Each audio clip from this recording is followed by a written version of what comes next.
I'm joined on the couch now by Johan Ander from Fortum. Johan, good to have you here. Tell me a little bit about Fortum and what your role is there. Fortum is one of the largest utilities in the Nordic area. So we're running the grid in Stockholm.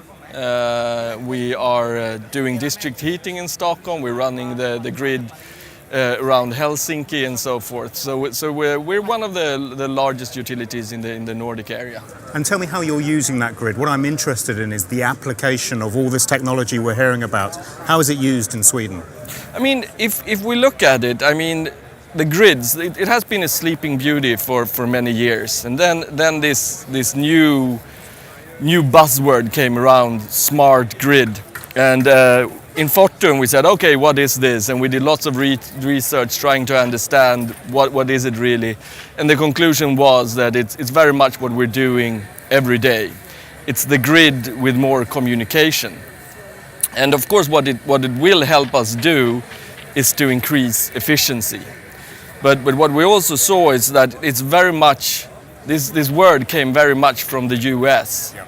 And in US it was very problem oriented. It came from lots of outages and so forth. But when we look in Sweden and in Finland, we have very stable grids. We don't have lots of outages.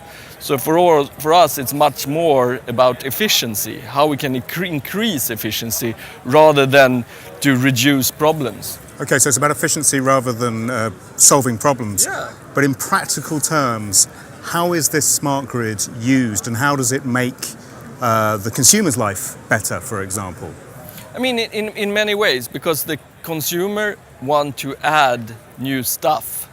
So we believe that we will see thousands of electric vehicles on the streets of Stockholm.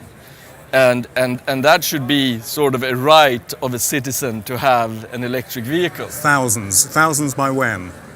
I mean, pretty soon. I mean, what you start seeing is like the big car producers, they're all having their programs ready. Now they need to phase out their factories and start producing electric vehicles. And you start seeing really good products coming out. We have cooperations with BMW, Volkswagen. We build the largest fast charging network in the Nordic areas to start paving the way for this. But the products need to be there. You need to see that they're good. You need the sort of what we can call the flat screen effect, that the prices are coming down, the volumes are coming and so forth.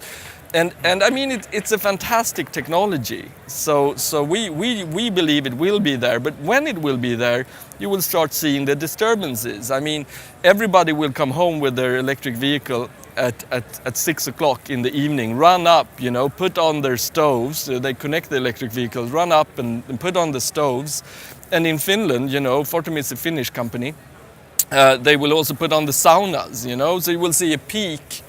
That really looks. So how do you manage that peak? I mean, then we need smart charging in a sense. That is a good area where we will focus on demand response. So we will see an increased demand and we say, okay, but if we can reduce your price a little bit, dear customer, then maybe we have the right to postpone your charging 1 or 2 hours so the peak is over, when people have stopped eating their food and not using the stoves anymore. And so you'll work on the assumption that someone comes home at night, they're not going to use their car again until 7 o'clock the next morning, so therefore they could start using that energy at 3 o'clock in the morning, for example.